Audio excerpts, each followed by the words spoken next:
I recently turned 27 years old, and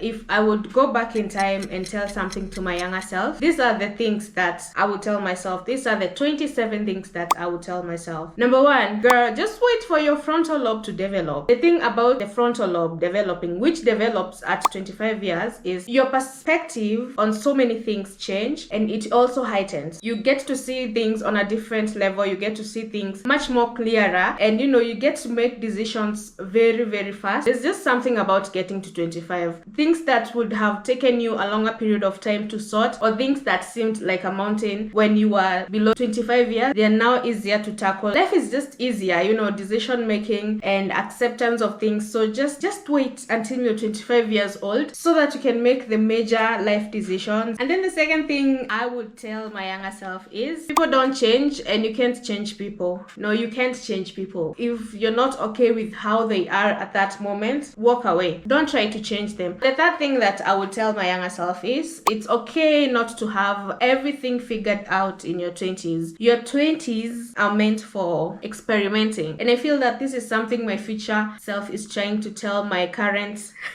self. Like, it's okay not to have everything figured. It's okay not to have a car. It's okay not to have like everything figured out in your 20s. The fourth one that I will tell my younger self, you cannot love people into loving you. Just love yourself. Take that love and pour it in yourself. And the fifth one is, your gut is always right. I mean, the gut is the second brain. That funny feeling you get in your stomach, listen to it. It's always right. And this has happened to things that I ignored. When my gut told me, or my gut was in stitches or feeling some kind of way, some type of way about certain situations, and I ignored that feelings, I ended up paying the price. So always listen to your gut. Number 6 is, do not believe anything that you see on social media. I mean, those are curated moments. The 7th thing that I would tell my younger self is, do not make permanent decisions based on temporary Stop it.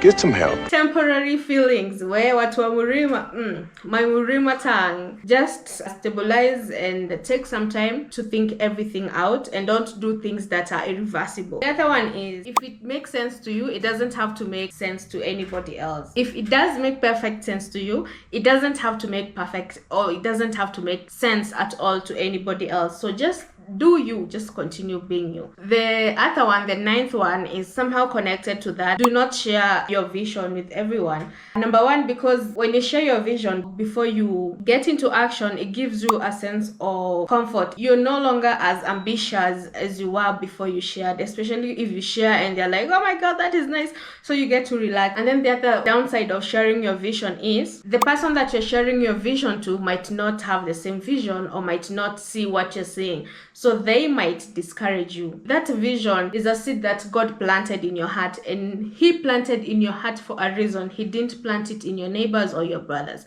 So when you get that vision, just work on it, and then let the results, or people see the results of what you have been working on. And the 10th is, there is nothing embarrassing in this world. You slept hungry. What is embarrassing about that? You were born in a poor family. What is embarrassing about that? You failed. What is embarrassing? Everybody in their life have tripped and fallen. What is embarrassing about that? There's literally nothing embarrassing in this world. You're feeling embarrassed because of creating content. What is embarrassing about creating content? Everybody knows that content creation is the next thing. Everybody knows that content creation pays.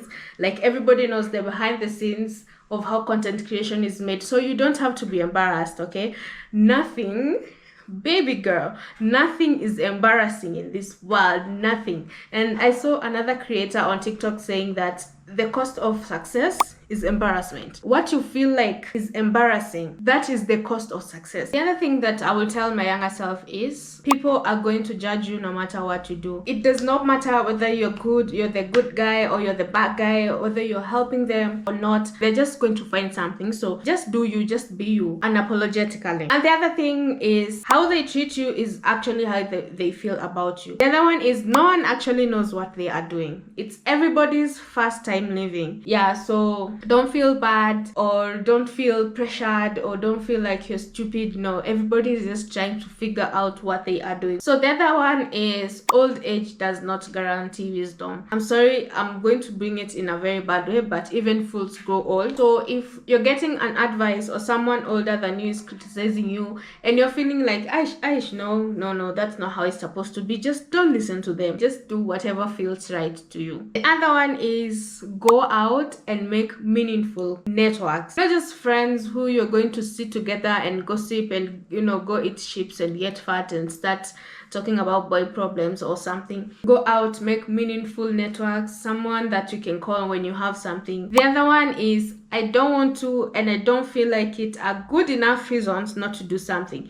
Don't start over explaining yourself. No, just say I don't want to, I just don't feel like it, and that's a good enough reason. The other one is there is never going to be a right time to do something. Whatever you want to do, just do it right now. Don't wait until everything is better. There will never be the right time. There will never be the time where you have a lot of money that is sitting in the bank that doesn't have anything to do. Start now, start today. The other one is red flags do not turn green over time. Don't ignore that red flag in relationships, in friendships, family dynamics. That brings me to the next point of it's never too late to do anything. You can start as early as today. The other thing that I would tell my younger self is comparison is a thief of joy. Everybody's journey is different. Don't compare yourself to anybody. You are uniquely you, and acknowledge the differences that you have, because that is what makes you you. The other thing that I will tell my younger self is when people show you who they are, when people reveal their true nature, don't try to make excuses for them. Believe them the first time they do so. When they show you their true colors, just walk away. You're going to save yourself a lot of energy, a lot of time, and a lot of heartaches. The other thing I will tell my younger self, do not fall for potential. Just work with what you have at the moment. So, work with what you have at the moment. Wacha kuona potential ya mtu. The other one is you can't get in trouble with anyone. You're an adult. You can't get in trouble with anyone. You're grown, girl. Don't feel bad because you didn't call someone. Don't feel bad because you don't feel like going out or doing something the other person wants or your partner. Just say no. Hakuna mahali watakupeleka. Even your family members. The other thing I would tell my younger self, and this is something I struggled with for a very long time, is it's okay to change your mind. It's okay to outgrow things and people. It's okay. Don't feel bad for like outgrowing things. Don't feel bad for changing your mind. Me kwanza, I was rigid to change, especially in businesses and work. Me, I used to hold on to those things, but now I'm like, if it's not working, it's not working. Sasa nidu. The other thing that I would tell my younger self is travel and see the world, meet new people, learn new things, expand your mind. It doesn't have to be like traveling to Dubai. You can start with going to Tarakaniti, Naivasha. Just go out and network and see how people do things, how people's brain work. The other thing that I would tell my younger self is take care of your body. Take good care of your mind, your soul, your body. It's what houses you. Wachana na juice, kunywa sugar cane. I know we are going to die eventually, but the goal is to live and age gracefully. We don't want to like get a lot of money then spend all that money paying hospital bills. And the last one is walk away from situations that do not serve you. If anything is not serving you, just walk away. If maybe someone comes and tells you, hey, can you do this for me? Just ask yourself, how is this going to serve me? How is this benefiting me? Is this benefiting me directly? No, then deep, it's okay. So yeah, those are some of the things. Those are the 27 things I will tell my younger self. I don't know what things you will tell your younger self. Just comment down below and tell me what things would you tell your younger self. If you had a chance to time travel and go back in time, what are some of the things that you would tell your younger self? And also, don't forget to like and subscribe. See you on the next one. Bye.